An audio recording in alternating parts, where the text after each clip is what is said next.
Semana 7, termologia, continuação do assunto, né? A termologia a gente vai dividir em 4 partes. E a gente está começando hoje, né, a parte 2 do assunto, que é a parte de propagação de calor. Um assunto bem legal, bem tranquilo de trabalhar. Estava aqui falando para o pessoal que está assistindo ao vivo, né? Antes de a gente começar a aula, que é um assunto bem tranquilo, o Enem gosta desse assunto, os vestibulares de maneira geral gostam, tá? Então é um assunto que você vai assistir uma aula, vai fazer os exercícios e ok, não vai te dar muito trabalho esse assunto, tá? Depois você vai voltar a visitar esse assunto nos simuladinhos semanais, né? Que de vez em quando eu vou colocando aí, no final de semana eu coloco simuladinhos semanais. Então vai vir um simuladinho de propagação de calor, você faz o simuladinho. Se você tiver uma nota boa, ok.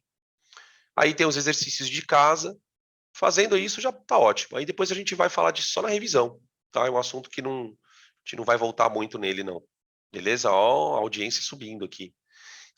Estamos nos anos 21 já. Maravilha.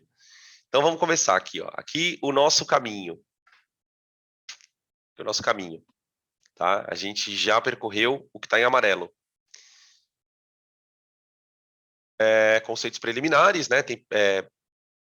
Aqui a gente basicamente falou diferença de calor e temperatura, que é um, que é outro, né? Calor, energia, temperatura é uma medida do estado de agitação térmica, né? Aí a gente falou de escalas termométricas, um assunto bem tranquilo, Celsius, Fahrenheit, Kelvin, tá? Matamos.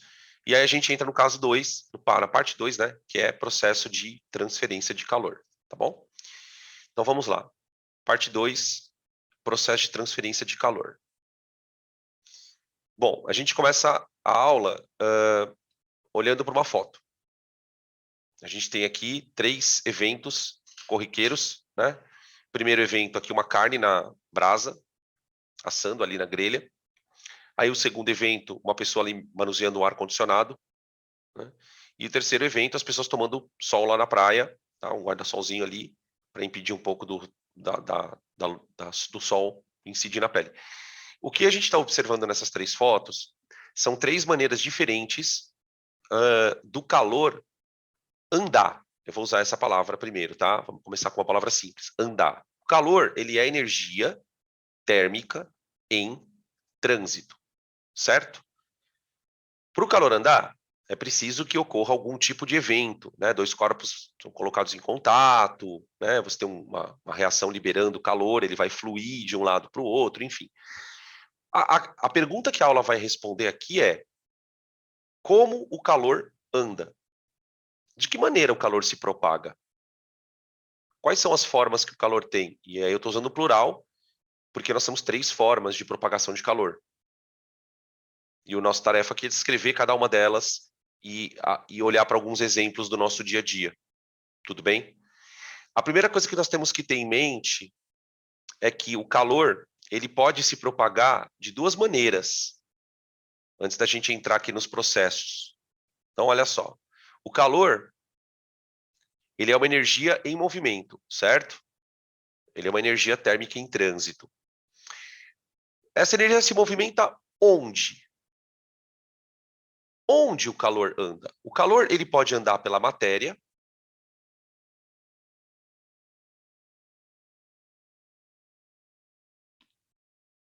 ou o calor pode andar no vácuo. Calor no vácuo? Estranho. O vácuo, né, para quem não sabe do que eu estou falando, o vácuo é ausência de matéria. Onde tem vácuo, não tem nada. Concorda? Onde tem vácuo, não tem nada. Tá? Exatamente. Então, são essas 2 as questões importantes. O calor ele pode andar assim como onda. Onda anda por matéria? Onda, anda. Onda anda no vácuo? Anda. Depende da onda, anda. O calor é a mesma coisa.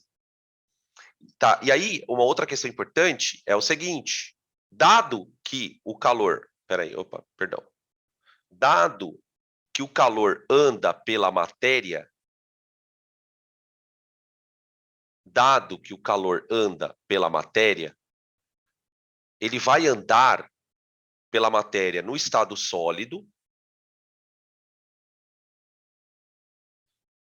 ele pode andar pelo líquido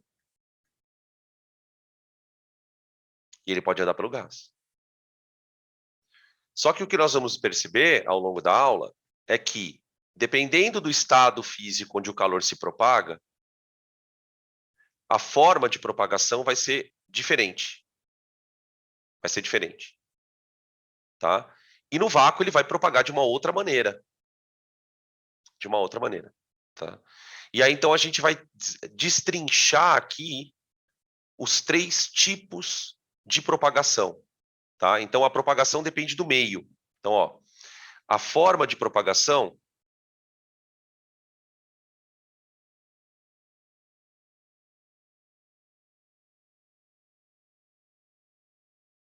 depende do meio.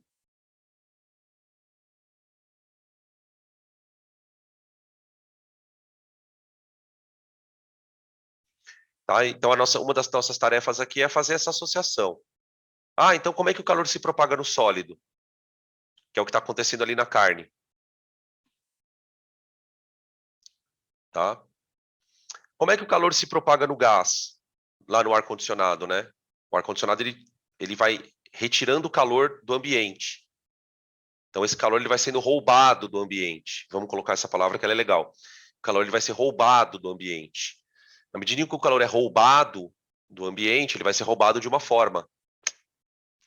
Tá? E a imagenzinha do Sol, para ilustrar o seguinte, o Sol ele está a 8 minutos da Terra na velocidade da luz. Então, se você conseguisse deslocar na velocidade da luz, você demoraria aproximadamente 8 minutos para chegar no Sol. E esse caminho, ele é feito basicamente aonde? No vácuo. Como é que o calor sai de lá e vem para cá no vácuo? Na forma de onda eletromagnética. Onda de calor. Onda de calor. Tá? Essa onda de calor é a mesma onda de calor que você sente quando você se aproxima de uma fogueira. A fogueira é um sistema químico, né? Tá vendo uma reação química ali na fogueira. Tem uma madeira queimando com oxigênio, né? E aquilo libera calor. O calor é liberado na forma de onda. A onda ela pode se propagar no ar também, mas ela consegue se propagar no vácuo. Entenderam? Beleza? Bom, então vamos destrinchar cada um deles. Cada um deles. Deixa eu colocar os nomes, né? Vamos colocar aqui os nomezinhos? Então a gente vai na ordem. Eu vou falar de condução, que é aqui que a gente vai falar um pouquinho de uma parte matemática do assunto. Tá? Depois a gente vai falar de convecção.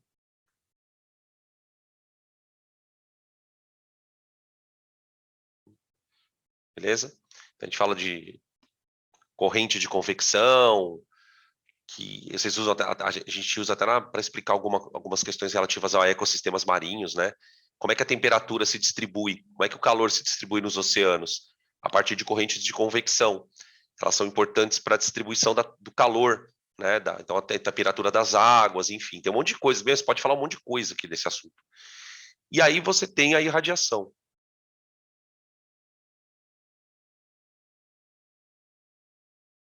A radiação infravermelha, por exemplo, né, o micro-ondas. Né? Se vocês já observaram o interior de uma garrafa térmica, tiveram a curiosidade de observar o interior de uma garrafa térmica, vocês vão perceber que o interior da garrafa térmica é espelhado. Tem um espelho. Fala, ué, mas por que é espelhado? Para refletir o calor do café. Olha que bonito. Para refletir o calor do café. Refletir o calor? O calor, se o calor é onda, se eu estou falando que o calor é uma onda eletromagnética, ele pode ser refletido como a luz. Né? Então eu consigo refletir o calor, por isso que a garrafa térmica consegue preservar tão bem a temperatura das coisas. Né? Ela tem alguns outros mecanismos, que depois a gente vai discutir no finalzinho da aula. Né? Tipo, a gente vai terminar a aula falando de garrafa térmica. Tá? Beleza?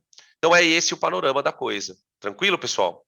Perguntas? Se quiserem fazer alguma observação, fica à vontade.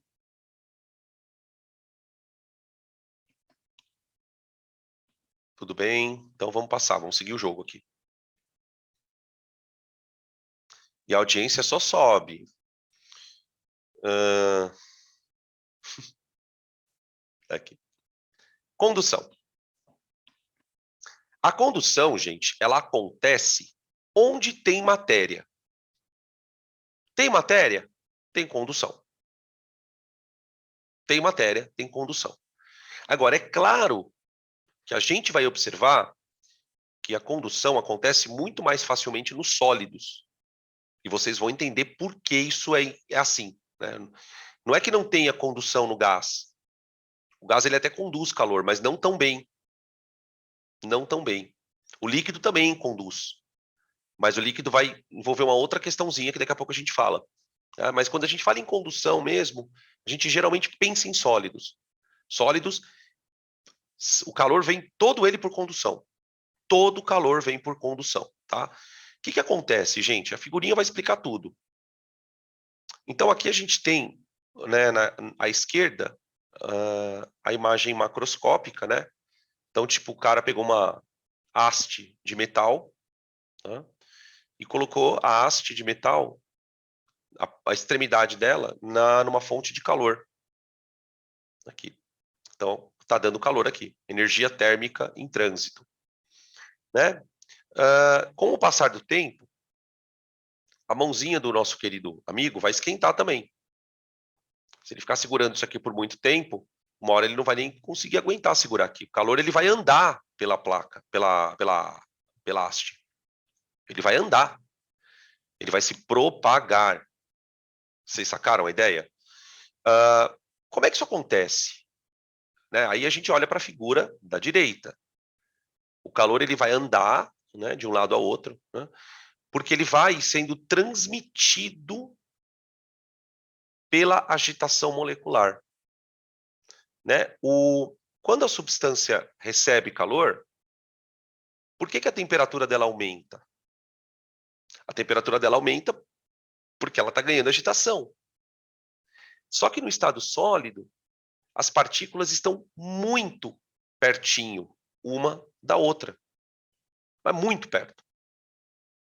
Tão pertinho que quando a primeira molécula começar a se agitar mais forte, ela vai começar a empurrar a molécula do lado. Então imagina uma situação em que você tem 10 pessoas, uma grudada na outra, bem encostada. Aí a primeira pessoa, ela começa a se agitar. Essa agitação vai ser transmitida para a segunda pessoa, que se agita, que vai agitar a terceira pessoa, que por sua vez agitará a quarta, e assim, no final das contas, está todo mundo agitado. E o calor está andando, né? A partir do movimento transmitido de uma partícula para outra. Né? Por que no estado sólido esse processo é muito significativo? Por causa do espaço entre as partículas, que é menor, é reduzido. No sólido, é reduzido. Né? Então, eu tenho aqui, ó, vamos ler. A condução é um processo de transferência de calor por contato direto entre os corpos, em que a energia é transmitida de partícula a partícula. Olha lá.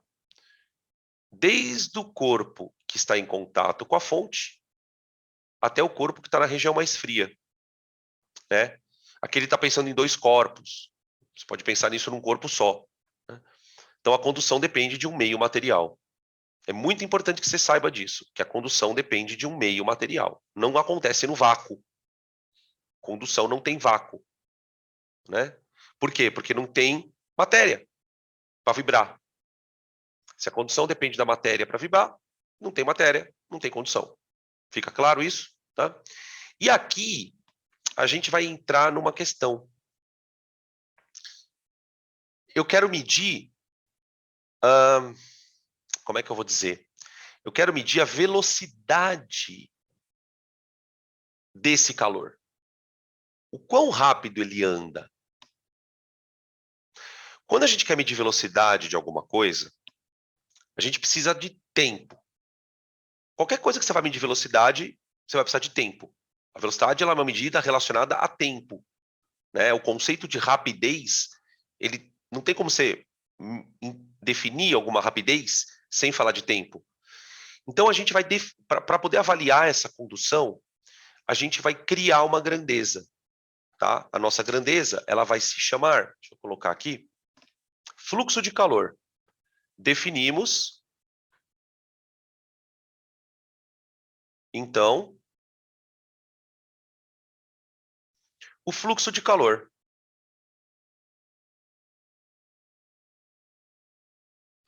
O próprio nome já está falando, hein? Fluxo. Calor flui. Flui, ele anda, né? Ele flui como se fosse uma água andando de um lado para o outro. E eu quero saber o quão rápido ele está andando, tá? Bom, esse fluxo, a gente vai usar a letra Φ. A letra Φ. Φ maiúsculo, do alfabeto grego. Tá? Φ. Como é que eu vou definir o Φ? O Φ, ele vai ser o calor trocado entre corpos, ou o calor que se propaga num corpo, né? Alguma coisa nesse sentido. O calor trocado dividido por um intervalo de tempo. Quão rápido anda esse calor? Então, quanto de calor anda em quantos segundos? Deu para entender o lance? Tá? Aqui a gente precisa parar para fazer aquela velha análise da unidade, da fórmula, da unidade. O calor, gente, é energia. Então, no sistema internacional, o nosso querido calor estaria em joules. Tá? Então, no SI, a gente usa, né? SI, para quem não sabe, é a abreviação de sistema internacional. Joule por segundo.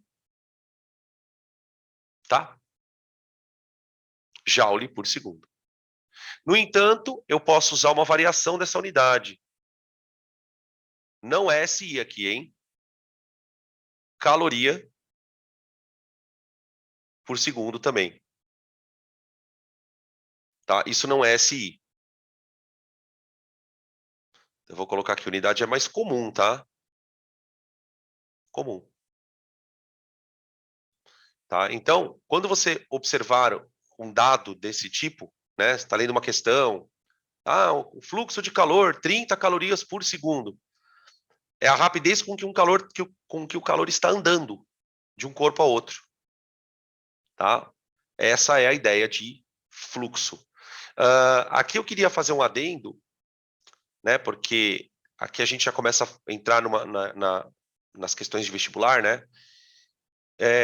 Olha que tipo de coisa você pode explicar quando você conhece o conceito de fluxo de calor. Né? A partir do fluxo de calor, a gente pode explicar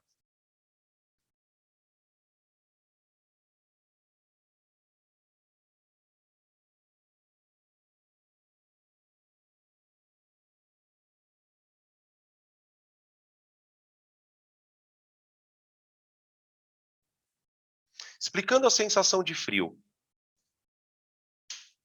Todo mundo aqui já sentiu frio na vida. Ou mais frio ou menos frio. Não, professor, eu já senti frio e calor. Não. Você só tem, muito provavelmente, não é certeza, mas muito provavelmente, você quase sempre na sua vida está sentindo mais frio ou menos frio. Sentir calor é um evento muito raro. Mesmo a gente morando aqui em Cuiabá, sentir calor é um evento raro. E eu vou provar para você agora. Que o que quase sempre você sentiu na sua vida foi frio. Ou mais frio ou menos frio. Eu estou usando esse tipo de chamariz, assim, né? Que os enunciados fazem isso. Tá? Então, vamos entender uma coisa aqui. Né? A sensação de frio, ela é explicada pelo fluxo de calor.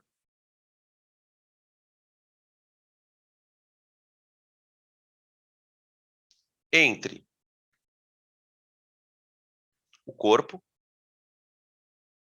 Então, nós somos organismos homeotérmicos. Sim ou não? O que são organismos homeotérmicos? Diz para mim. Alguém aí, por favor. Que isso é um conceito importante da biologia, hein? Nós temos dois tipos de organismo, né? Os homeotérmicos e os pecilotérmicos, tipo jacaré, cobra, sapo, né? Eles são pecilotérmicos, né? Os homotérmicos são os mamíferos, né? As aves também são homotérmicas, né? Os que têm gordura corporal, né? Isso! Temperatura, animal de sangue quente.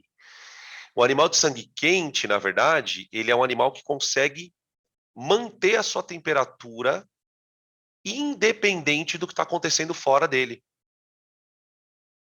Né, gente? Por exemplo, os objetos inanimados. Então, por exemplo, olha aí do seu lado, aí na escrivaninha, onde você está assistindo aula. Pega um objeto qualquer aí. Sei lá, caneta. Que está aí jogada aí na mesa. Qual é a temperatura dessa caneta? É a mesma do ambiente onde ela está. Os objetos inanimados, eles têm uma tendência de ficar em equilíbrio com a temperatura ambiente, certo? Alguns animais, mesmo não sendo objetos inanimados, também são assim. Né? Eu lembro meu professor, aquelas frases de professor de cursinho, né? Que a gente acaba nunca esquecendo, cara. 20 e poucos anos depois, eu lembro da frase. Ele falava assim: animal pecilotermo é o seguinte: se o dia tá quente, o bicho tá quente. Se o dia tá frio, o bicho tá frio. Tá? Agora, nós não somos assim. Nós não somos assim. A gente regula a temperatura de tal maneira que a nossa temperatura fique constante. E aí, eu não vou entrar nessa discussão agora, mas a gente vai discutir. Tem uma baita vantagem do ponto de vista bioquímico em manter a temperatura constante no corpo. Do ponto de vista evolutivo, bioquimicamente falando, é importante que a temperatura fique constante. Por que será, né? Nos organismos superiores, na escala evolutiva, eles têm a temperatura do corpo constante. Os mamíferos, né? Por quê que é importante? Isso tem a ver com velocidade de reação química, tá? Porque vocês devem lembrar lá da química que a reação química, a velocidade de uma reação depende da temperatura, não depende? Se um organismo está muito frio, as reações metabólicas dele tendem a ficar mais lentas. Então ele pode ter problema para se manter vivo quando está muito frio. Se o organismo, de alguma maneira, consegue manter a temperatura do corpo dele constante, pode fazer o que acontecer lá fora, que o organismo dele metabolicamente está funcionando do mesmo jeito. Só que tem um problema, né, gente? Tem um custo para isso. Manter a temperatura corpórea constante tem um custo calórico monstruoso. Monstruoso. Tanto é verdade que os organismos que fazem isso comem pra caramba. Tipo, os que são predadores e os que não são. Para manter a temperatura do corpo constante, você tem que comer muita caloria. Muita. Você não pode ficar sem comer muito tempo. Porque o teu corpo vai precisar... E aí é que está a questão, né? Por que isso acontece? Primeiro, porque você está gastando energia. E segundo, porque o teu corpo está sempre perdendo calor para o ambiente. A nossa temperatura interna, gente, lá no meio do corpo, ela está por volta dos 39 graus. Então, imaginem um corpo a 39 graus Celsius. Tá? Aproximadamente essa é a nossa temperatura corporal interna, não é externa. Tá? A externa é um pouquinho menos. Agora, vamos imaginar que você tem um ambiente externo aqui. Vamos supor que a temperatura do ambiente externo esteja 20 graus. Você está vendo que existe uma diferença de temperatura aqui, não é? Gente, quanto maior a diferença de temperatura, maior o fluxo de calor. O calor, ele escapa com uma velocidade. E é esse fluxo que te dá a sensação de frio. Quanto maior o fluxo de calor, maior a sensação de frio.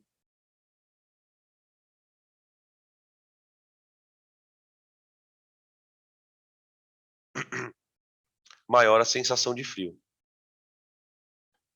Peraí. De frio. Ah, mas e aqueles dias que está muito quente? Então, por exemplo, agora esquece que a temperatura está 20 graus. Agora imagina que a temperatura esteja 38 graus. 38 graus. Olha como é muito bonito a física, né? Principalmente essa parte aqui, porque ela está muito relacionada com a biologia. Quando a temperatura do meio externo está muito próxima da do corpo, esse fluxo de calor é pequeno. Então, o teu corpo está perdendo calor, mas numa velocidade que não é a melhor. E é aí que você começa a desenvolver os mecanismos de homeostase. Então, a primeira coisa que vai acontecer, sua pele vai começar a ficar vermelha. Os seus vasos periféricos vão dilatar. Você vai ficar com rubor no rosto. Né? Por quê? Para aumentar o fluxo de calor, você aumenta o calibre do vaso sanguíneo para aumentar a perda de calor. Eu preciso perder calor rápido. Aí, se isso não for suficiente, você vai começar a transpirar. Então, se o fluxo de calor está muito baixo, eu vou começar a molhar o corpo, para que a água também roube calor, para você aumentar o fluxo. Então, você começa a desenvolver processos fisiológicos que vão aumentar o fluxo de calor. Então, a nossa sensação ela está associada ao fluxo. Agora, se você está num ambiente daqueles dias infernais, quem aqui mora em Cuiabá sabe, 41 graus. Aí, gente, é complexo. Por quê? Porque agora o fluxo se inverte. Aí você não aguenta ficar muito tempo nessa condição. Você não vai aguentar.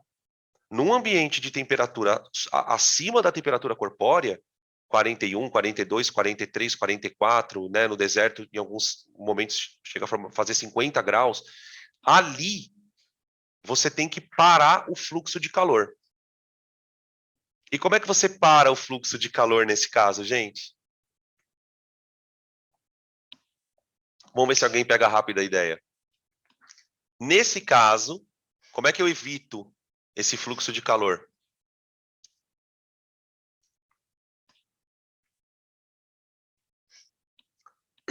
Tem alguma maneira de evitar o calor de entrar em você? Tem sim. Se você reparar, se alguém aqui já teve oportunidade de ir, ou se por filme você vai lembrar, como é que o pessoal que mora no Oriente, nas regiões muito quentes, anda no deserto? Totalmente coberto. Totalmente coberto. O que pode parecer a priori um paradoxo, né? O cara tá coberto naquele calor? É.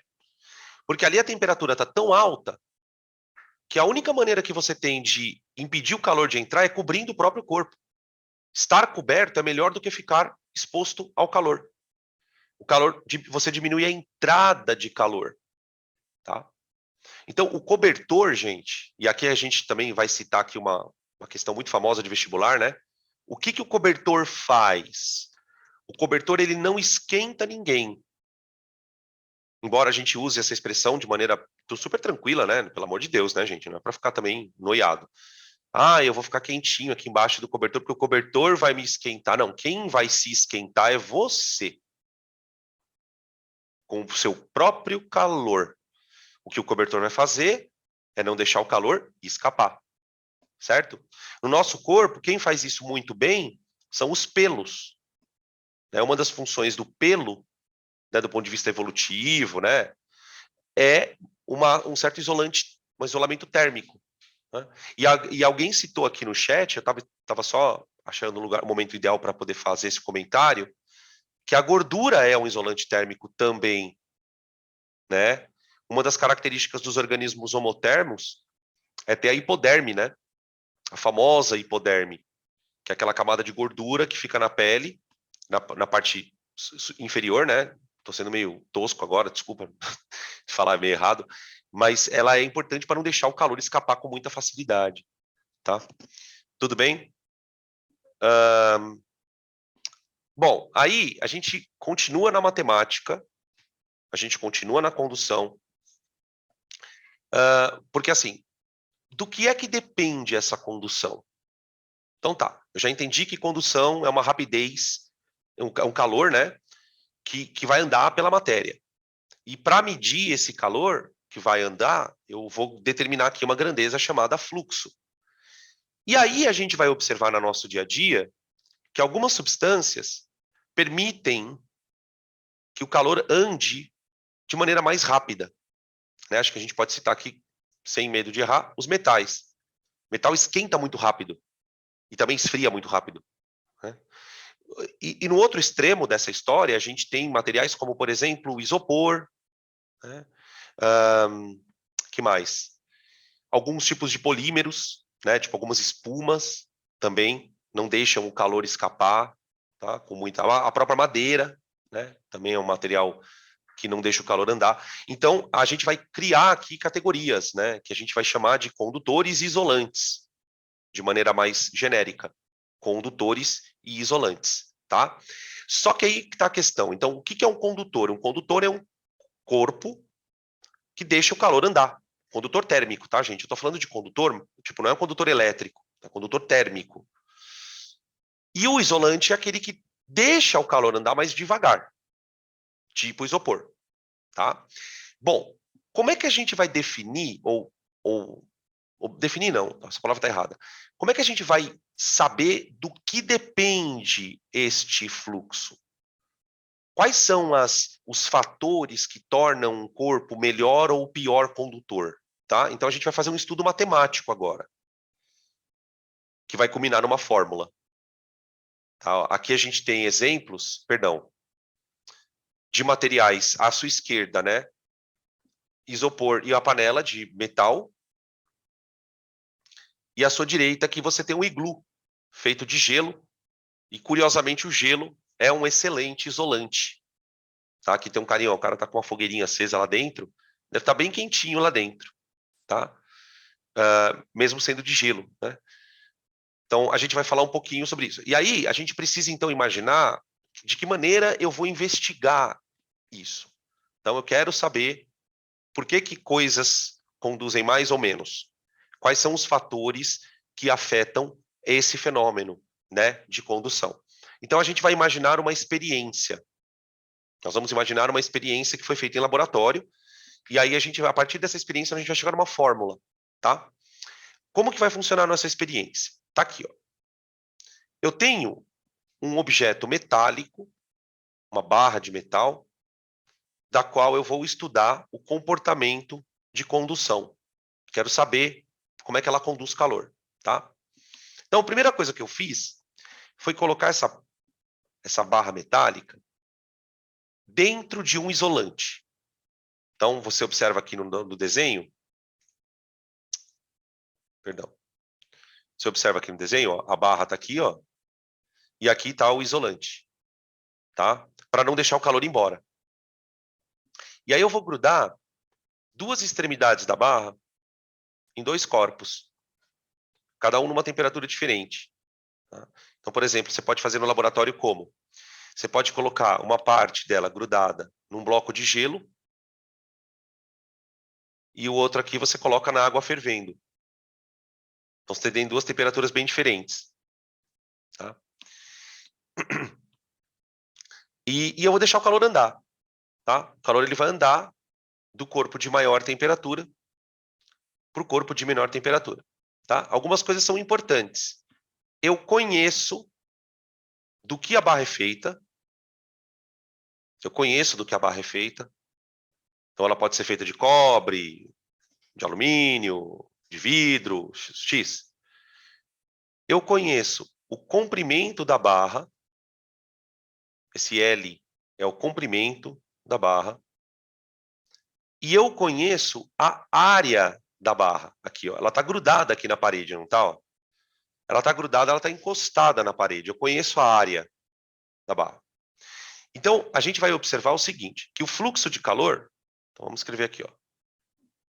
Fluxo de calor.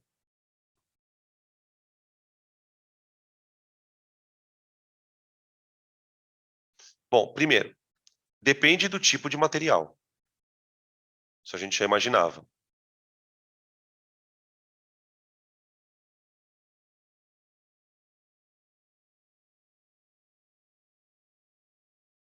Como é que os caras perceberam que isso era assim? Simples. Os caras pegaram duas barras do mesmo tamanho, só que uma feita de um material e outra feita do outro. E perceberam que o calor andava diferente. Então você tem aí um componente que é o material. É ele que está interferindo no fluxo, tá? Outra coisa que eles perceberam, que esse fluxo, ele é diretamente proporcional. Olha a formulinha aparecendo.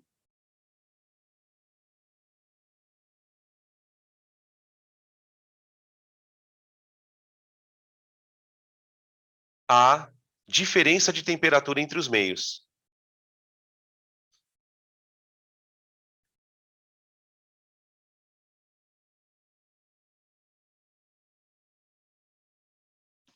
Como a gente acabou de citar, né? Por que você sente mais frio ou menos frio?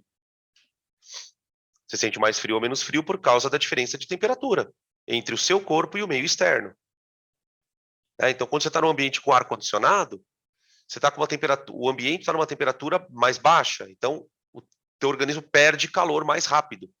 Por isso você sente uma sensação melhor, de mais conforto, né? Tá? O desconforto ele surge quando esse calor está saindo muito rápido, então está muito frio, né?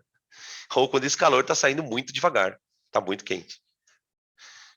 Outra coisa, o fluxo ele é diretamente proporcional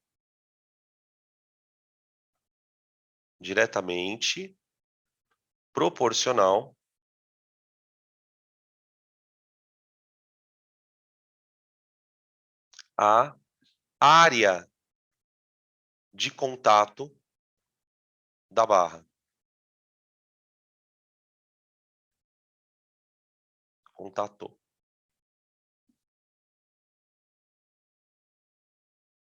Tá? Essa área ela vai entrar na fórmula. Né? Você pode entender essa questão de uma forma muito simples. Imagina que você tenha uma sala. E essa sala está muito fria.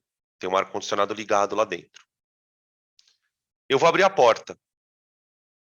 Quando eu abro a porta, o calor entra na sala. Certo? Por isso você tem que deixar as portas fechadas quando o ar está ligado. Para o calor não entrar no lugar. Só que se essa porta for uma porta muito grande, o calor entra muito rápido.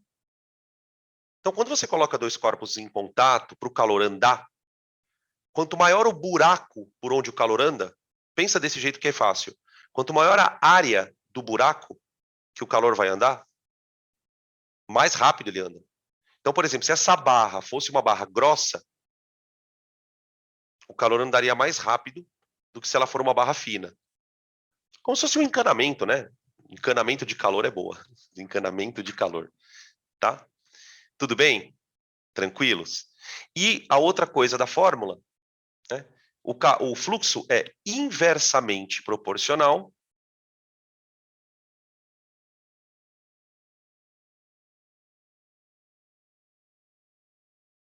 ao comprimento.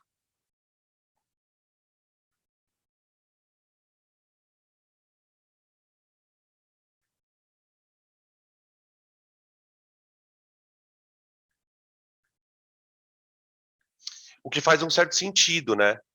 Se a barra é muito longa, o calor demora mais para andar. Tem uma distância maior para andar.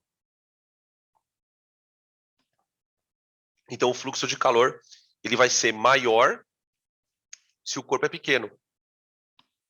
Maior se o corpo é pequeno. Né? A gente pode citar aqui um exemplo também, né, para a gente trazer para o nosso dia a dia. Quando está frio, você usa cobertor, certo? Só que às vezes, né, aqui em Cuiabá nunca aconteceu isso comigo. Às vezes está tão frio no lugar que você está que você precisa colocar 3 cobertor, 4 cobertor, 2 calças. Né? Quando você coloca, por exemplo, 2 calças, está tão frio que você coloca 2 calças, você está aumentando a espessura para o calor andar. Então, então o calor anda mais devagar. Então você já tem um isolante ali, né? Você está isolando o calor, e aí você aumenta a espessura do isolante. Tá? Tem umas roupas de frio, né? Você vai viajar para um país muito frio ou para uma região muito fria, tem uns tipos de casacos que eles são super levinhos, mas dentro dele tem uma espumona super espessa, que é justamente a espessura alta para que o calor não ande. Então percebe que a gente tem exemplos bem simples, e todos esses exemplos que eu estou citando aqui, gente, eles vão virar exercício. Tá? Então o cobertor ele não esquenta ninguém, o cobertor ele só não deixa o calor sair de você, diminui o fluxo, né? Tá? A espessura do cobertor tem a ver com quantos cobertor você usa, né? Beleza? Tudo bem? Perguntas? Bom, então vamos para a fórmula, né? Para a gente depois passar para as outras conduções lá, para as outras formas de propagação. Então a fórmula é a seguinte, né? Eu já tinha definido que fluxo era quantidade de calor trocado, né, dividido pelo tempo. Agora, eu posso calcular o fluxo a partir destas informações.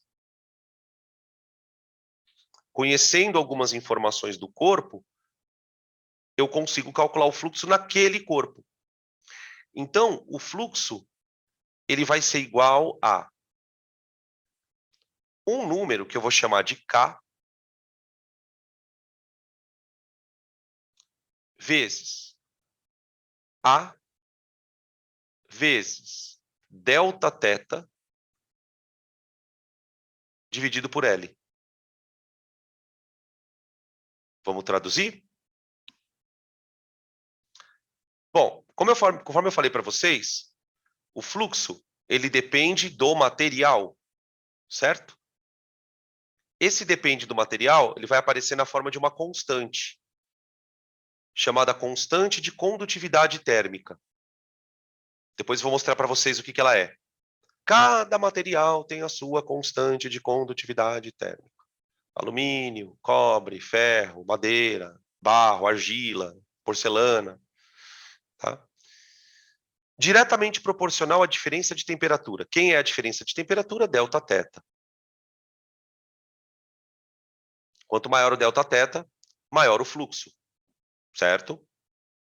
Diretamente proporcional à área de contato, que é o A. Quanto maior a área do condutor exposta, maior é o fluxo. E inversamente proporcional ao comprimento, que é o L. Então, tipo, quanto maior o L, menor é o fluxo. Faz todo sentido, né? Tranquilo, tá? O Enem cobra essa fórmula, já cobrou algumas vezes. Geralmente, quando a questão é de condução, muito provavelmente vai ser uma questão de conta. Tá? É o único momento em que a gente vai fazer conta, quando for trabalhar com situações de condução. Ele vai te dar as informações do corpo, vai pedir para você, por exemplo, comparar corpos. Olha, tem um que conduz X, o outro conduz quanto? Só que o corpo é maior, mais grosso. Então, tipo, depende muito do que o cara vai querer, mas muito provavelmente é conta, tá? Beleza? Tudo bem? Tranquilo? Então tá bom. Aqui, para a gente encerrar a condução, né? Que a gente está falando aqui de condução, eu gostaria de mostrar para vocês uma tabela de condutividade térmica de alguns materiais. Ó.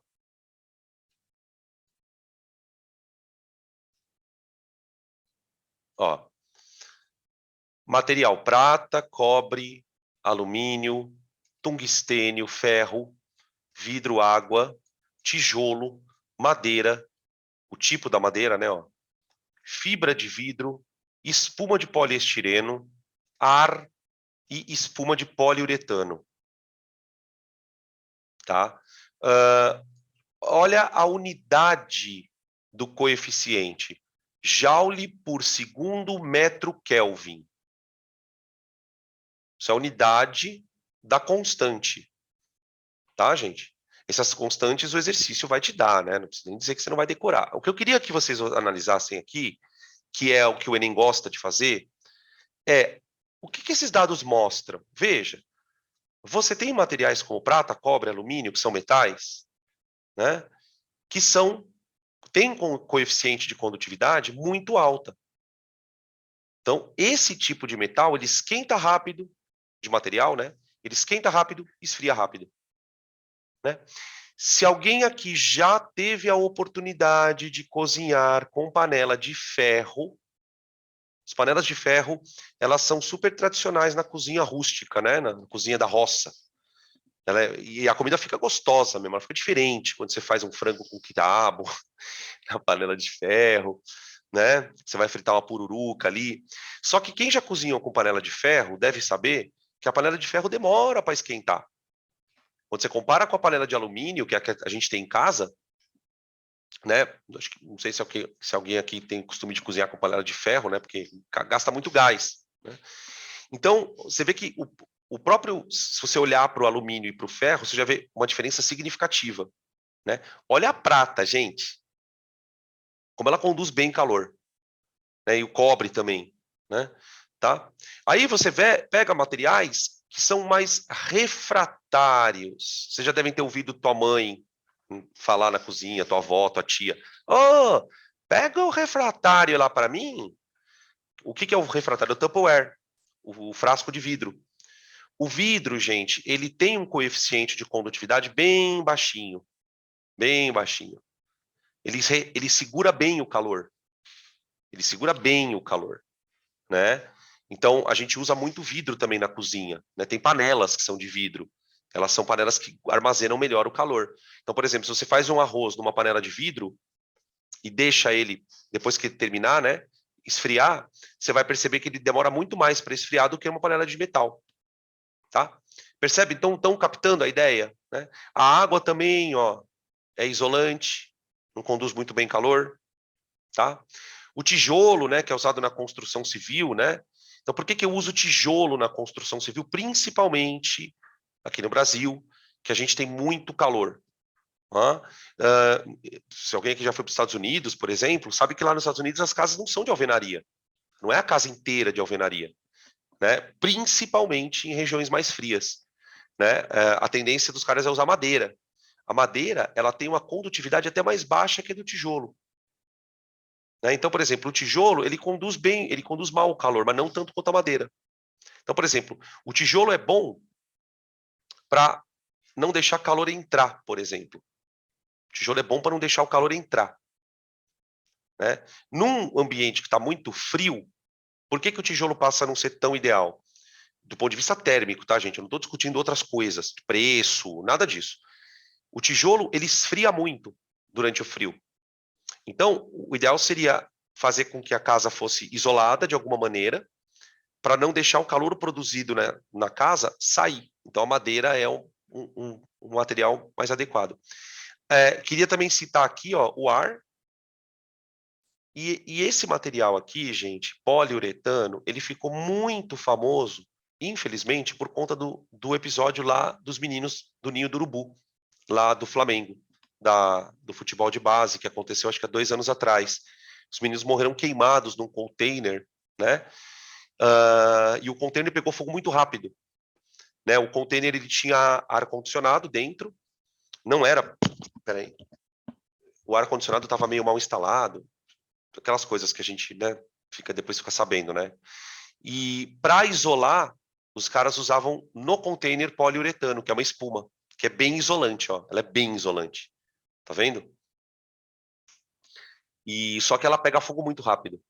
Ela pega fogo muito rápido esse material polimérico, né? E além disso, a espuma a fumaça é muito tóxica, muito.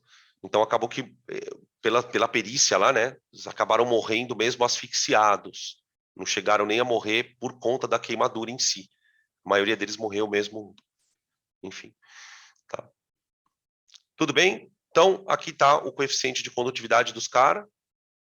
Tá? E aí a gente, então, fecha a parte de condução. Tá bom? Podemos seguir, então, para o próximo, para a próxima propagação. Agora os outros casos são mais tranquilos, tá? Tem menos detalhe e tal. Vamos lá, então.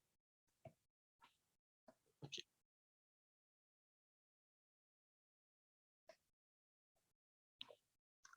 Bom, quando eu falo em condução, eu penso em sólido, né?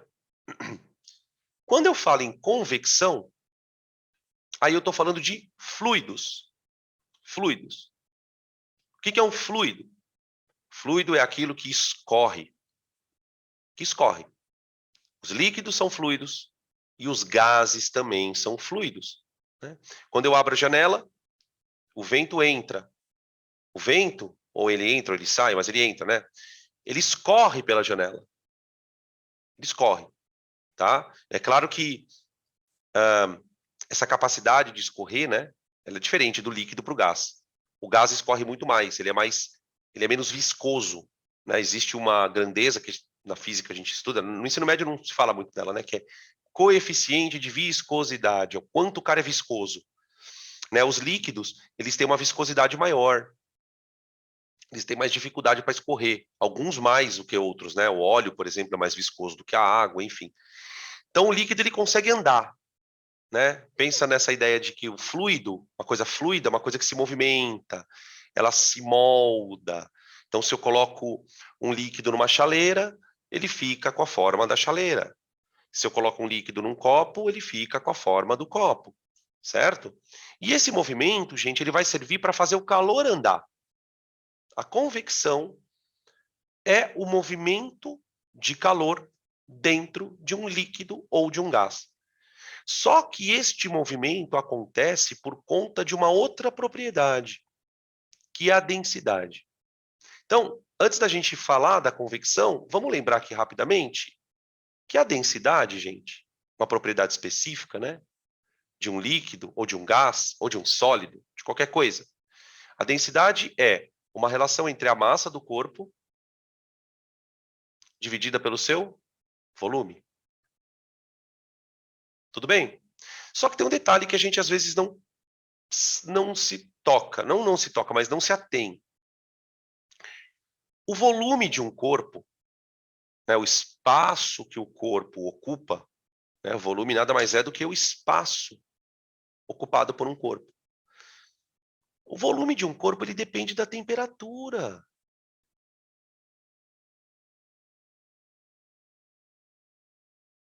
Temperatura.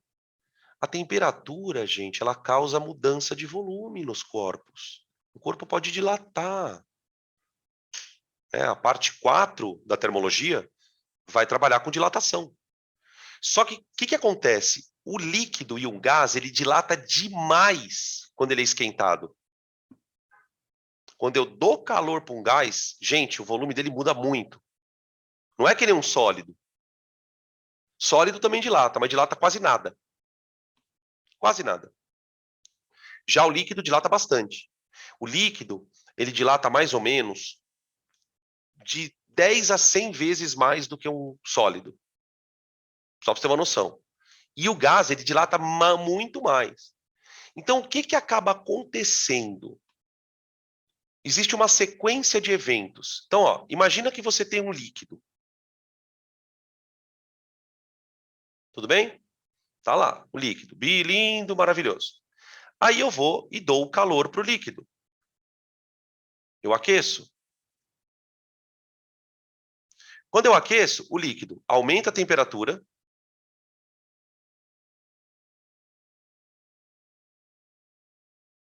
Dilata.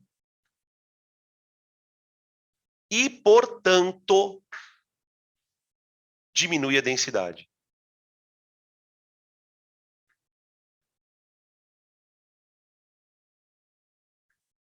E é aí que começa, então. Por quê? Porque esse líquido que está quente, agora está quente e menos denso. Então, a tendência dele é flutuar. Então, esse desenhinho, ele é bem ilustrativo do que é uma convecção. Então, aqui você tem a fonte de calor, tá? A fonte de calor, obviamente, ela está sendo colocada na parte de baixo da panela. Então, essa parte de líquido aqui, ela vai esquentar primeiro por condução. O calor vem, atravessa a panela e entra no líquido. Quando esse líquido quente esquenta, ele fica menos denso e sobe. Só que quando esse líquido quente sobe, ele acaba de maneira indireta empurrando o líquido frio para baixo, né? Porque está subindo um líquido quente. A hora que sobe esse líquido quente, desce o líquido frio. Então, quer dizer, e aí esse líquido frio, que chegou aqui embaixo, ele vai esquentar. Então, o calor, ele é carregado para cima. Ele é carregado. Ele entra por condução na panela, mas ele sobe por convecção.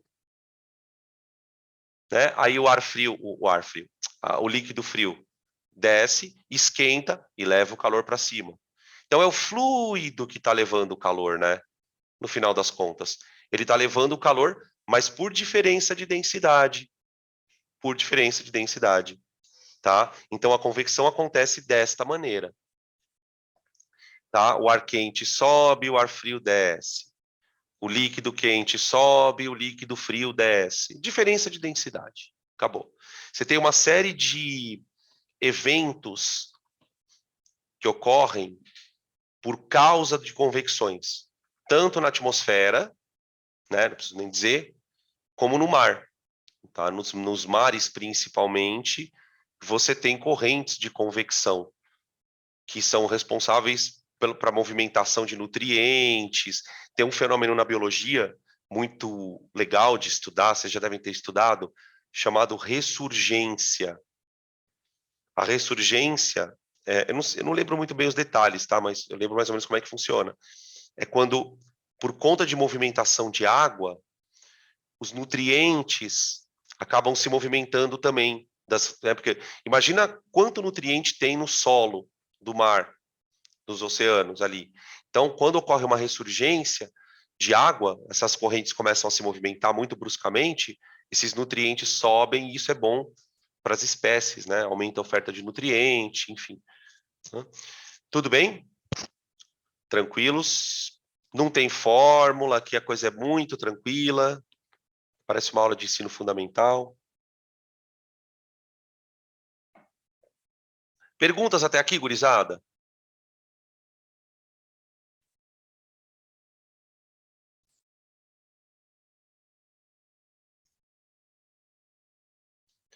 Bom, aqui então eu vou colocar aqui um experimento. Eu tirei de um canal do YouTube. Para ilustrar um pouquinho como acontece a convecção em líquidos. Tá? Então eu vou... Peraí, deixa eu fazer uma coisa aqui. Antes de eu rodar o vídeo.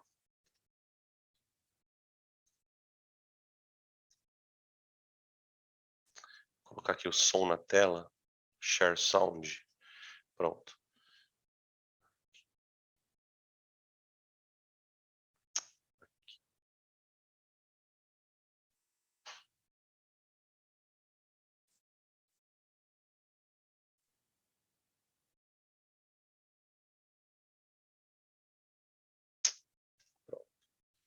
Agora acho que tá.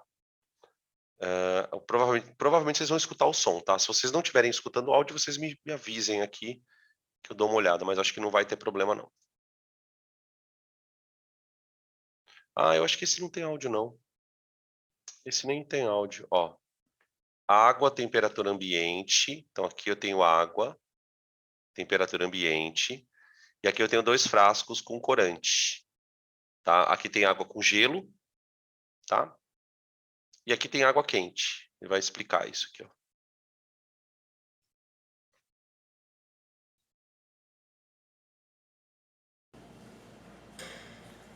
Aí, ó, ele vai medir a temperatura dos dois copos, tá? Para mostrar que um é frio e o outro é quente.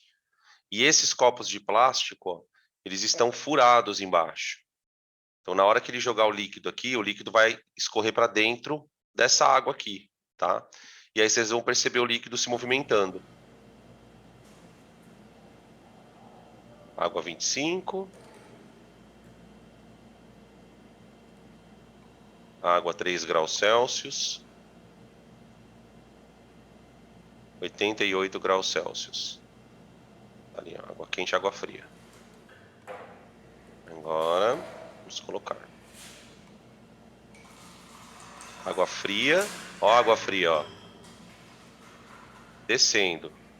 Olha a água quente. A água quente, ela resiste para descer, ó. E aí você criou a corrente de convecção, ó. Olha lá. Água quente por cima, água fria por baixo. Tá? Se essa água... Deixa eu botar um pouquinho aqui, ó. Deixa eu parar um pouquinho aqui, ó. Se essa água aqui embaixo estivesse sendo aquecida, aqui, ó, ela subiria. Tá? E aí você criaria uma corrente, então, de convecção. Aqui ele mostrou só a água fria e água quente, uma descendo mais rápido aqui, né? Tá? Ó.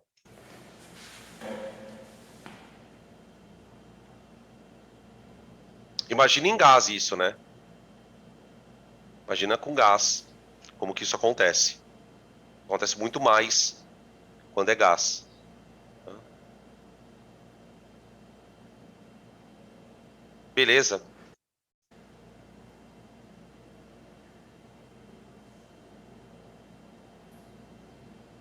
Você vê que a água quente nem desceu ali, ó. Ela tá escorrendo bem devagar, ó. Tá vendo que interessante, ó? A água fria, ela já desceu e a água quente não. É muito louco, né? Tá? Beleza? Aqui uma imagem que também é bastante comum em exercício, que fala sobre a brisa do litoral. Então aqui a gente tem o desenho de uma praia, bem na região, bem próxima ao mar ali, tá? E aí a gente tem uma corrente de ar que durante o dia, essa corrente de ar, ela caminha do mar para o oceano, para o continente, aqui ó, indo para a direita, tá? E durante a noite o vento ele inverte a direção do vento. A direção não, o sentido, né? O sentido durante o dia é do mar para a praia, para o continente, e durante a noite é do continente para o mar, tá? E aí as questões que trabalham essa temática, elas vão perguntar para você por que isso acontece. Por que o vento ele muda de sentido dependendo da hora do dia? E o que isso tem a ver com convecção, né? Então, o que acontece? Vamos lá. Vamos trabalhar com dois cenários, né? Então, aqui eu tenho, ó, vamos desenhar aqui, o mar, tá? Eu tenho areia,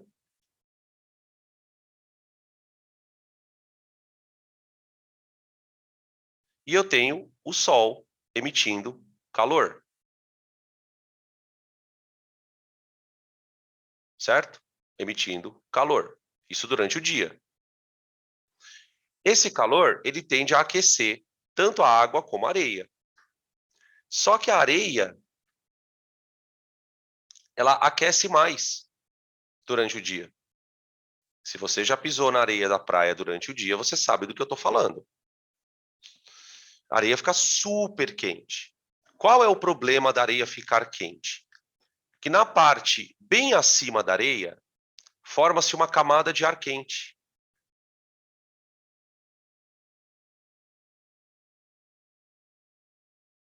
Durante o dia. E esse ar quente, por ser menos denso, sobe. Só que na medida em que o ar quente sobe, ele cria uma região de baixa pressão aqui. Você tem uma massa de ar que está se deslocando para cima. Então você tem uma baixa pressão. O que essa baixa pressão acaba fazendo? Sugando o ar dos oceanos. Esse ar aqui, ele é sugado para a praia. Por isso o vento ele sopra do mar para o continente durante o dia, tá? A gente vai falar uma questão, tem uma questão aqui muito importante que eu não vou entrar na discussão agora porque o assunto não é esse. Por que a areia esquenta mais, né, do que o mar, se eles estão recebendo o mesmo calor? Isso tem a ver com o calor específico. Tem a ver com o calor específico da areia. Ela tem uma capacidade de esquentar de maneira mais fácil. Por que a baixa pressão faz o vento ser sugado? Uai, eu vou te fazer um convite. Pega uma garrafa de água vazia, de plástico, põe a boca na tampa, põe a sua boca na boca da garrafa e chupa o ar de lá de dentro. Quando você puxa o ar, ele entra na sua boca. Para você fazer o ar entrar na sua boca, o seu pulmão ele tem que diminuir a pressão lá dentro. Né? Então, vamos lembrar da biologia. Quando você expande o pulmão, o ar entra. Por quê? Porque na hora que você expande o pulmão, você cria uma pressão baixa. O ar ele se movimenta por diferença de pressão. A forma que o ar encontra para se locomover, não o ar, né? Qualquer tipo de gás. Né? Então, por exemplo, quando eu abro uma garrafa de refrigerante, por que você escuta aquele barulhinho característico? Psst, é gás saindo. Por que quando eu abro uma garrafa de refrigerante, o gás sai e não entra? Por causa da pressão. Então, o que você pode guardar de regra é a seguinte: o ar ele sempre anda do ambiente de maior pressão para o ambiente de menor pressão. Tá? Então, na medida em que esse ar quente sobe, ele cria ali uma espécie de mini vácuo, vamos usar esse termo, não é muito certo? Ele cria ali uma região de mini vácuo, e esse mini vácuo puxa o ar que está no mar.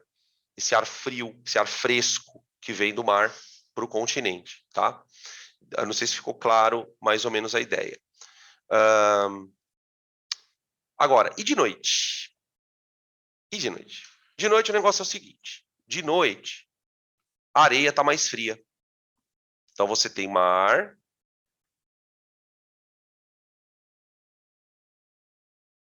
e areia.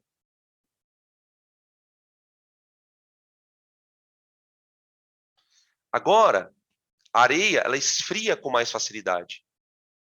Tanto ela esquenta com mais facilidade, como ela esfria com mais facilidade. Então, na hora em que anoitece, o calor ele começa a sair do mar. Ele começa a ir embora. Deixa eu colocar mais para cima. Tá? O calor ele começa a ser irradiado para cima. Esse calor ele provoca resfriamento, esse calor perdido. Calor perdido causa queda de temperatura.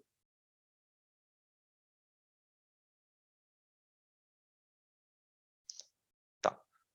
O que acontece? A areia acaba ficando mais fria do que a água do mar. A água do mar ela armazena bastante o calor. Então, cria-se uma camada de ar quente em cima da água.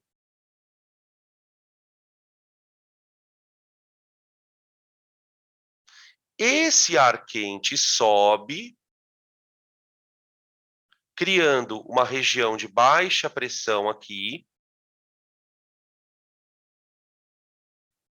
ok? E essa região de baixa pressão literalmente suga o ar que está no continente. Então aqui você tem o vento que agora vai do continente para o oceano durante a noite. Então, a explicação mais concreta para esse movimento que muda é que muda uma corrente de convecção. Mudou a corrente de convecção, mudou a direção, o sentido, né, do vento. Tá? De qualquer forma, as regiões litorâneas, elas têm claro que tem lugares que venta mais, tipo, tem praias que ventam muito mais do que outras, é óbvio isso. Mas ela, por si só, já tem uma capacidade de ter muito vento por causa disso, né? Um ambiente mais aberto, geralmente, por mais que tenha prédio, é um ambiente muito aberto e tem essas correntes de convecção, tá? É claro que essas correntes, elas mudam bastante, né, gente? Quando você asfalta a areia. Aí você tem uma outra situação ali. Você passa a ter uma ilha de calor, que aí já entra uma outra questão lá de geografia e tal, tá bom? Tranquilo? Então falamos da convecção no vento. Aqui o arco-íris, vixe, a pessoa está falando uma coisa nada a ver com a outra, arco-íris, cara. O ar-condicionado, tá? O ar-condicionado.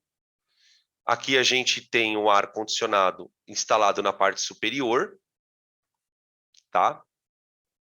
E o ar-condicionado instalado na parte inferior da parede. Tipo, a pessoa instalou aqui na parte de baixo da parede, né? Em qual das duas situações a gente está favorecendo a convecção? Nós estamos favorecendo a convecção ao instalar o ar aqui em cima. Por quê? Porque ele vai jogar o ar frio na parte de cima. Ele já joga o ar frio na parte de cima. Certo? Quando ele joga o ar frio na parte de cima, esse ar frio desce. Então ele faz isso aqui, ó. Pera aí. O ar frio faz isso, ó.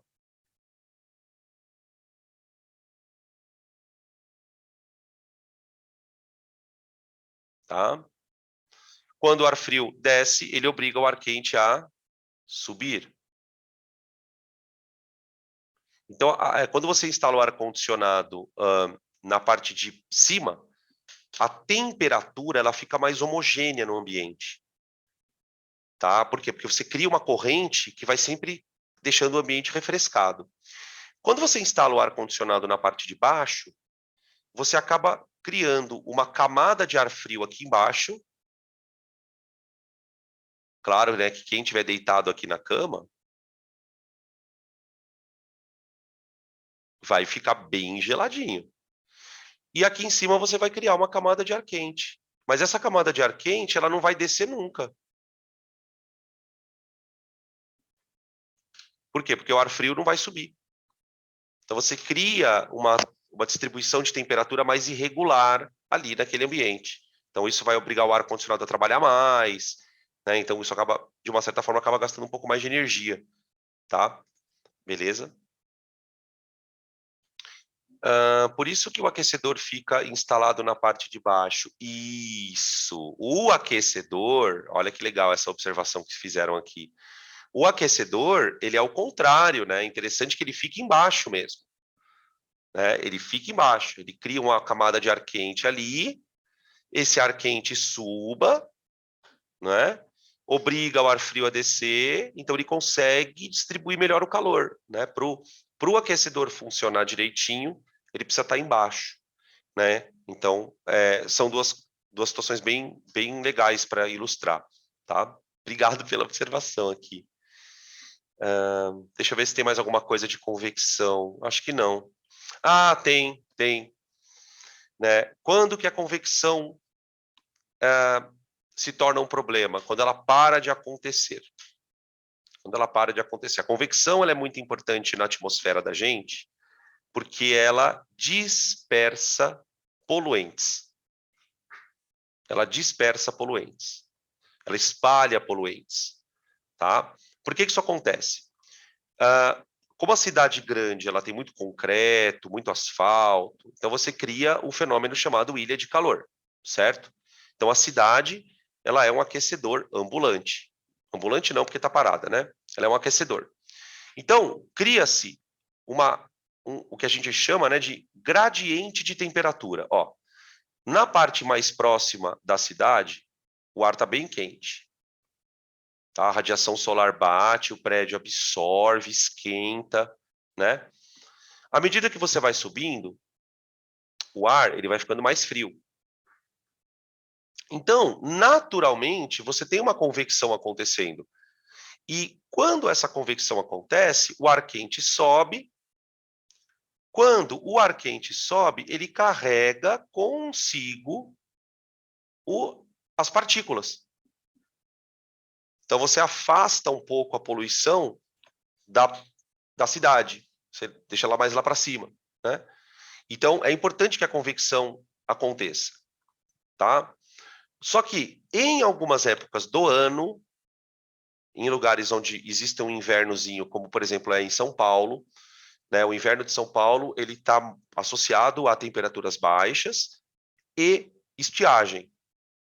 Né? Se lembrarem do regime de chuvas, né, no Brasil, de maneira geral, o meio do ano é estiagem. O que acaba acontecendo? Não chove, não venta, e como está no inverno, a radiação solar é menor, chega a menos calor na Terra. Então, o que acaba acontecendo? Aquela região que deveria ficar quente, que é essa daqui, ó, ela fica bem fria. Ela fica bem fria. E acaba acontecendo em algumas situações acima dessa região, o ar está mais quente do que abaixo. E aí você cria, então, uma camada de ar quente que, vamos dizer assim, imobiliza a camada de baixo. Porque essa camada de baixo, ela está fria, ela não consegue subir.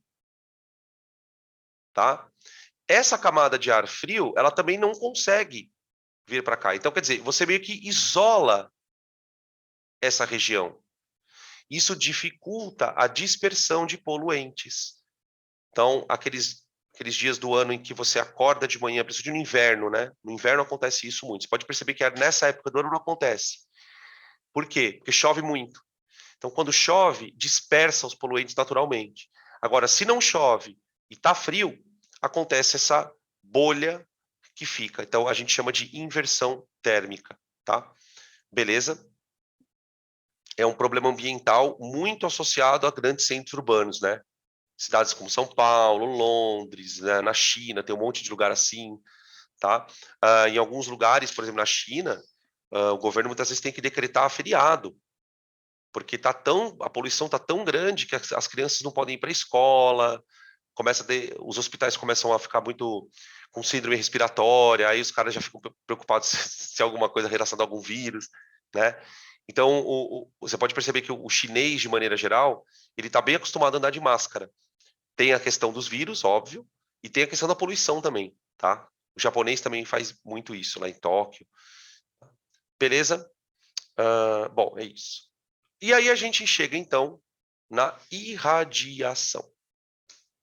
Irradiação. Eu não sei se vocês vão lembrar que na aula de modelos atômicos, a gente falou sobre um tal de corpo negro.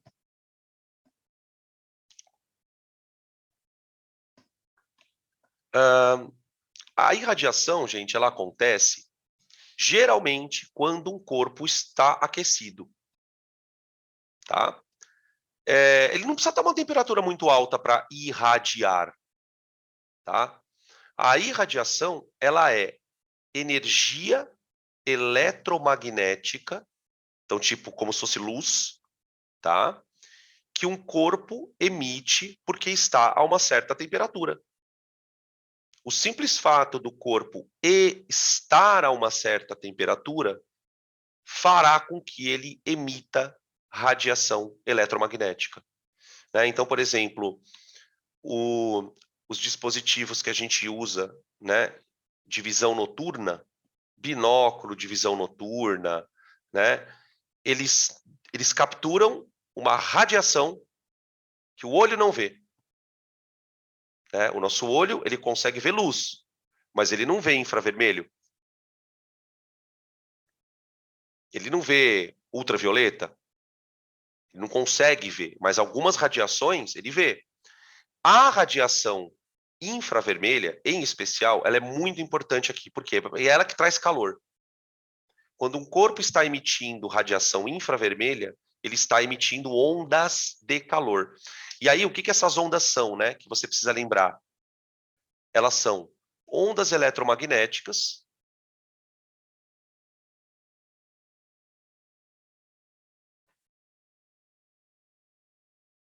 tá? Portanto, elas se propagam no vácuo, não só no vácuo, né, gente?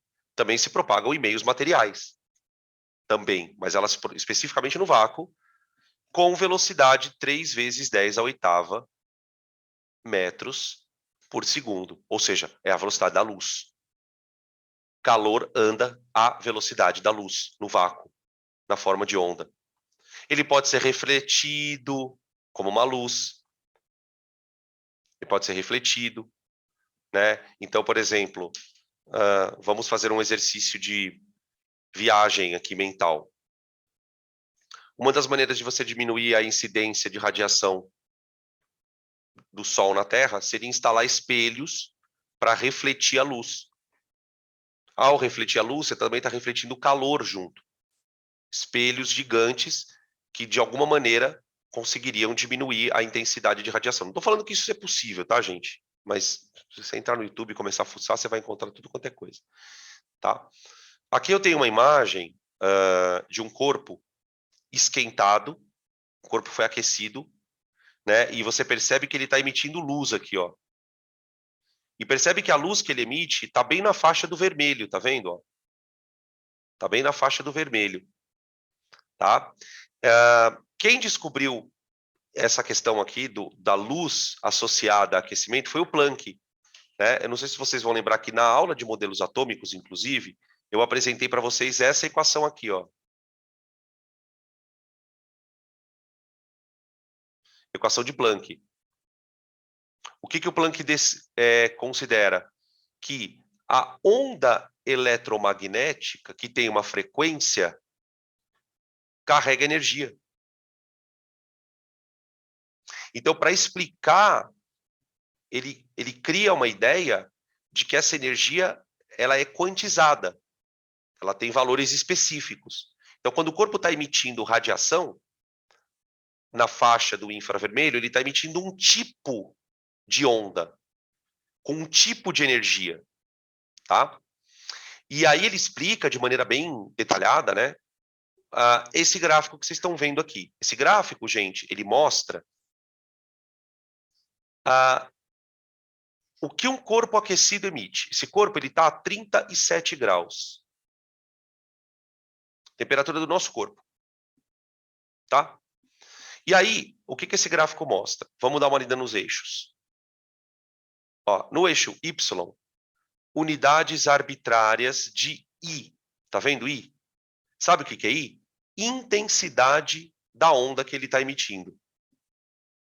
Então, por exemplo, vamos pegar um ponto aleatório do gráfico. Vamos pegar um ponto aleatório. Eu quero pegar este ponto aqui, ó. Esse ponto aqui. Tá, esse ponto, se eu descer ele para o eixo X, ele vai te dar uma frequência de uma onda emitida pelo corpo. Uma frequência da onda emitida. E no eixo X, ele me dá o quanto dessa onda ele emite. Então, ele emite 0,5 de uma onda que tem essa frequência. Tá? Vamos pegar um outro ponto. Esse outro ponto aqui, ó. Esse ponto ele é especial. Por quê? Essa frequência aqui, ó, é a frequência que o corpo mais emite. Ó, é a maior emissão. É a cor que você vai enxergar o corpo quando ele está esquentando. Gente, isso é muito interessante. É muito interessante. Eu sei que papai... Ai, tiozão é fogo, né, mano? É muito interessante. A astronomia usa isso para identificar a temperatura de planeta. Só para você ter uma noção como esse negócio é revolucionário. O cara descobriu isso em 1900, tá? Em 1900. A gente está falando de 2022. E a gente usa essa ideia até hoje. O telescópio, ele ao focalizar um planeta, ao focalizar uma supernova, algum objeto celeste, vamos colocar assim, ele vai detectar que ondas de luz, de eletromagnéticas esse corpo está emitindo e vai construir este gráfico por meio de computador. E aí o que ele vai fazer? Ele vai pegar qual é a onda que ele mais emite. Ah, é tal. Essa é a cor dele. Essa é a cor dele. Para ele emitir essa onda, ele tem que estar aqui temperatura. Entende? Então os caras muitas vezes conseguem detectar temperaturas de supernovas, de estrelas de nêutrons, de anã branca, anã vermelha, gigante vermelha. Então, tipo, como que o cara consegue isso? Por conta dessa emissão, tá? O calor, onde eu quero chegar com isso, né? O calor é uma parte desta emissão. Uma parte desta emissão, perdão, tá? Que é o infravermelho. Esse infravermelho, ele é muito importante para nós aqui na Terra, porque é ele que dá a temperatura para a nossa atmosfera. Se não fosse essa radiação infravermelha, nós teríamos uma noite com temperaturas muito baixas. Nós não conseguiríamos sobreviver. Durante o dia, nós teríamos temperaturas aí por volta dos 60 a 70 graus Celsius, e durante a noite ia para menos 110. Tá? O que acontece é que a nossa atmosfera, ela captura o infravermelho e armazena ele como se fosse uma estufa. Como se fosse uma estufa. Uma estufa, ela faz o quê? Ela mantém a temperatura constante. Ela faz com que a temperatura não varie tanto de dia e de noite. Né? Essa é a função de uma estufa, principalmente. Então, a radiação infravermelha é importante para a nossa vida no planeta. Tá? Então, planeta que não tem atmosfera, você não vai conseguir habitar de jeito nenhum, a não ser que você construa uma atmosfera artificial. Né? Então, a gente já imagina aquelas cenas de filme, né? Que o cara constrói uma cúpula gigante de vidro e coloca uma atmosfera ali dentro. Porque se não for assim, o calor não vai ser aprisionado. Então, por mais que você vai ter que andar primeiro que você vai ter que andar de aparato de astronauta, porque você não vai conseguir respirar. Segundo que a temperatura é impraticável, você não vai conseguir, por exemplo, fazer uma plantação ali. Você não vai conseguir desenvolver agricultura se a temperatura não for aprazível. Aprazível é boa. Tá bom, gente? Quando você aumenta a temperatura do corpo, a onda prioritária muda. Né? Aqui nós temos uma onda. Qual é a onda que ele mais emite? De 1,8, 10 a 15 Hz. Se eu mudar a temperatura, essa onda muda. Por isso a cor do corpo muda. Né? Quando um objeto vai esquentando, ele vai variando as cores do vermelho para o violeta. Então, quanto mais quente ele está, quanto maior a temperatura do corpo, mais próxima do violeta estará a cor do corpo. Quando a temperatura está mais baixa, a cor tende a ficar mais próxima do vermelho, tá? Os objetos que estão a temperaturas mais baixas, como nós, por exemplo, a gente emite muito onda abaixo do infravermelho, tá? Então, a gente não emite cor porque está quente. A cor que a gente exibe, né, os nossos corpos, a roupa, é por conta da reflexão da luz. Mas de imaginar que um corpo emita luz porque ele está quente, aí não, a gente não consegue fazer isso. Tá? Agora metal faz, né? Tá? Tudo bem? Deixa eu passar aqui. Aqui a gente tem o efeito estufa.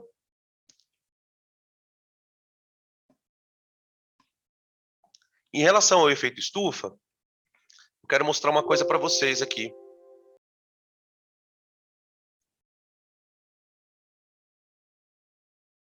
Just a minute. Espera só um pouquinho. Eu vou abrir um negócio aqui. Espera aí. É bem bobinho, mas é tão bobinho que é legal. De tão bobinho que ele é legal. Deixa eu abrir. Nossa, tá lento esse site hoje aqui, mano.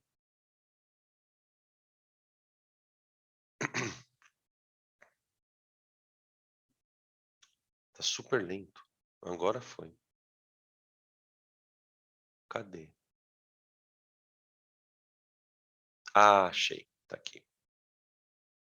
Pronto. Agora eu vou compartilhar a tela com vocês. Vou abrir minha câmera novamente.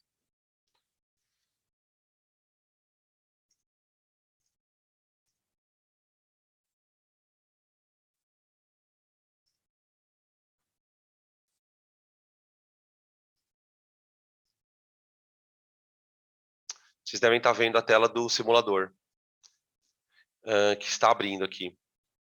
Deixa só ele... Nossa, por que tá lento desse jeito, mano? Hoje de tarde ele já estava meio lentinho.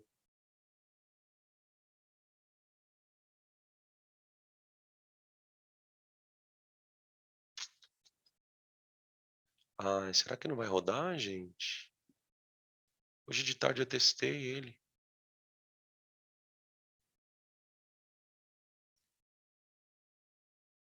É, não deu, não deu. Não deu. Tentei aqui, não rolou. Eu tô tentando abrir aqui, tá? Se abrir, eu mostro. Então, com essa figura, a gente consegue explicar basicamente o que eu queria, tá? Aqui o que a gente tem? Na setinha 1, você tem a radiação solar chegando na Terra. Aqui, quando a gente fala em radiação do Sol, gente, está falando tanto o que você enxerga como o que você não enxerga. Então, você coloca aqui todo o espectro visível, mais os infravermelhos, mais os ultravioletas, tá? O que acontece? Uma parte, esse calor, ele bate na superfície, uma parte dele reflete. E é aqui que está a história, a importância da atmosfera. Por quê? Se não houvesse atmosfera, esse calor aqui ele ia embora de novo para o espaço. Então, à noite, a Terra ficaria muito fria, mas muito fria. Você não teria esse clima equatorial que a gente tem, nada disso. Seria um planeta muito diferente. Tá? E quem é que absorve esse calor? Os gases estufa. Os gases estufa. Principalmente o gás carbônico, né, que a gente fala muito dele. Então, quanto maior a concentração de gás carbônico na atmosfera, mais esse calor fica preso. Né? Por que ele colocou aqui a arvorezinha? Né? Ele está querendo dizer que a arvorezinha ela vai absorver gás carbônico por processo de fotossíntese. Né? Então, aqui a gente tem... Por isso que é importante a manutenção da floresta. Né? A floresta é um reservatório de carbono, galera. Quanto mais floresta você deixa crescer, mais carbono você armazena na árvore. A árvore, gente, ela é um estoque de carbono. Se você tem uma árvore, você sabe que aquela quantidade toda de carbono está presa ali. Ela não está na atmosfera. Né? Então, a ideia de aumentar a floresta, de fazer reflorestamento, né? Tem toda uma questão que vai muito maior do que isso, né? Mas em relação ao que a gente está falando, por quê? Porque se eu abaixo a concentração de gás carbônico, eu diminuo a retenção desse calor. Né? Aí vem o contraponto aqui, ó. Quando é que o efeito estufa não é desejado? Quando é que ele é mau? Né? Vamos colocar dessa forma. Quando a quantidade de gases estufa é descontrolada. Então, aqui, ó, a má fama do efeito estufa vem da ação do homem, que emite mais gás carbônico e outros gases do que a natureza consegue neutralizar. Então, se você está num ambiente em equilíbrio, né, você produz gás carbônico, mas a floresta compensa. Então, eu produzo, a floresta compensa. Se eu estou numa situação de desequilíbrio, quer dizer, eu estou produzindo, e a gente está fazendo pior, né? A gente faz com requinte de crueldade. Por quê? A gente não só aumenta a geração de gases, como eu mato a floresta. Eu mato a floresta. Então, quer dizer, eu diminuo quem absorve e aumento quem emite. Então, a gente está acelerando muito esse processo, muito, tá?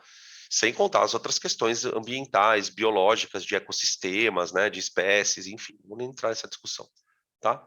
Beleza? E aí, para encerrar, aqui, eu tenho aqui duas aplicações, vamos colocar dessa forma, duas aplicações de irradiação. Então, eu tenho o nosso querido micro-ondas, que ele irradia micro-ondas, né? E a nossa garrafa térmica, a famosa garrafa térmica. Então, vamos falar rapidamente um pouquinho de cada um, né? Nos micro-ondas, o que acontece? O micro-ondas ele emite uma onda chamada micro-onda. Mas, Dan, micro-ondas é onda de calor? Não. Não. O micro-onda é um outro tipo de onda. Só que essa micro-onda, ela é absorvida pela água. Ela é absorvida pela água a partir de um processo chamado de ressonância. A gente vai estudar isso em ondulatória. Ressonância. Tá? A ressonância funciona mais ou menos assim.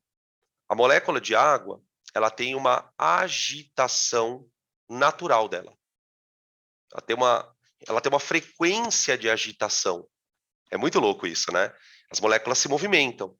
E esse movimento ele é um movimento oscilatório. Oscilatório, tá?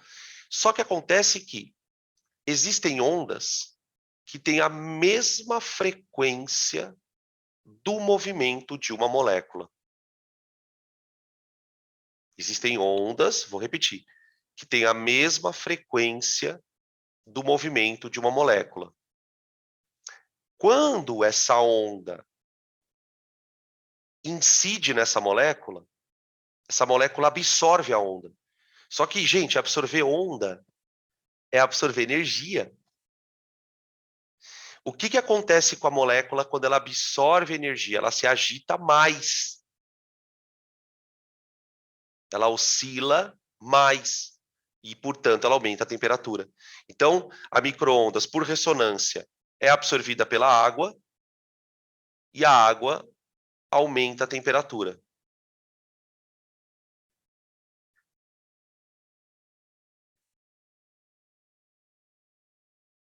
Por isso que só esquenta no micro-ondas o que tiver água. Só esquenta no micro-ondas o que tiver água. Porque a água consegue absorver essa onda. Outras moléculas, como proteína, gordura, não. Não. Se você esquentou um alimento no micro-ondas, se é um alimento, ele tem água. Mesmo que seja um pouco, mas ele vai ter água. Então, aquela água vai entrar em ressonância com a micro-ondas e vai esquentar. E aí o negócio aumenta a temperatura. Tá? Você deve ter reparado, por exemplo, que quando você esquenta uma coisa no micro-ondas, ela esquenta de fora para dentro. Né? Quem nunca foi colocar alguma coisa no micro-ondas, estava com fome, e aí não tem muita paciência, né, para deixar aquele negócio ali, aí você vai comer dentro, no meio tá nojento de gelado. Né, por fora tá quente pra caramba. Por quê? Porque é a radiação que vem de fora para dentro. Tá? Beleza? É claro que isso compromete bastante a integridade do alimento, né? Esquentar o alimento desse jeito é bem mais brusco, né? Não é uma coisa natural. Então, tipo, eu, por exemplo, assim, eu detesto comida no micro-ondas, cara. Puta, a gente põe, esquenta, né, alguma coisa ali, mas eu prefiro, às vezes, me dou o trabalho de esquentar, por exemplo, feijão. Feijão é uma coisa que eu não gosto de esquentar no micro-ondas, cara. Fica um negócio meio esquisito, cara. Aí eu prefiro pegar, colocar na panela um pouquinho ali, esquenta rapidão, sabe? Mas é frescura de velho, né? Tá? E aí, para encerrar, mesmo aí, fechando a fatura, a garrafa térmica. Por que a garrafa térmica é um caso legal? Porque aqui a gente tem um exemplo de um dispositivo que minimiza a perda de calor pelos três processos. Então, a garrafa térmica é muito legal porque ela tem uma tampa, ela tem um recipiente interno com paredes duplas, espelhadas, e essas paredes duplas são separadas por vácuo. Olha que louco a tecnologia da garrafa. Uma coisa super simples, né? Aparentemente super simples, mas é uma tecnologia muito legal. E a garrafa vai deixar o negócio quente ali um tempão. Esse é o vaso de Dewar, o próprio. Eu achei que ninguém fosse lembrar desse nome aqui. É o próprio. É o vaso de Dewar, mais conhecido lá no Morro do Querosene como garrafa térmica. Tá? No laboratório ele é o vaso de Dewar, mas lá no Morro do Querosene ele é a garrafa térmica. Então, o que é legal, né? Cada um desses dispositivos vai minimizar a perda de calor. Então, vou colocar um cafezinho quente ali dentro, né? Ou às vezes você quer colocar uma bebida gelada. Então, você não quer que o calor entre. Quando você põe uma bebida gelada, você não quer que o calor entre, certo? Quando eu ponho uma bebida quente, eu não quero que o calor saia. Compreendem isso? Tá? Então, vamos lá. Qual é a função da tampa? Vamos imaginar que você esteja guardando café quente. Você concorda que se o café for quente, o ar quente tende a subir?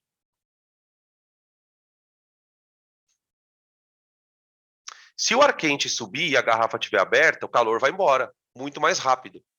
Então a tampa, ela evita perdas por convecção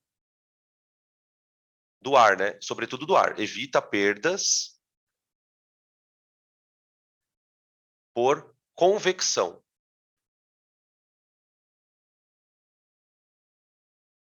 Né? Acho que talvez ficasse mais correto escrever trocas por convecção. Mas tudo bem, vai. Vocês entenderam.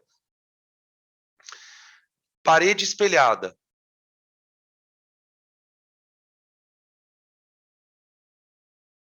Espelhada.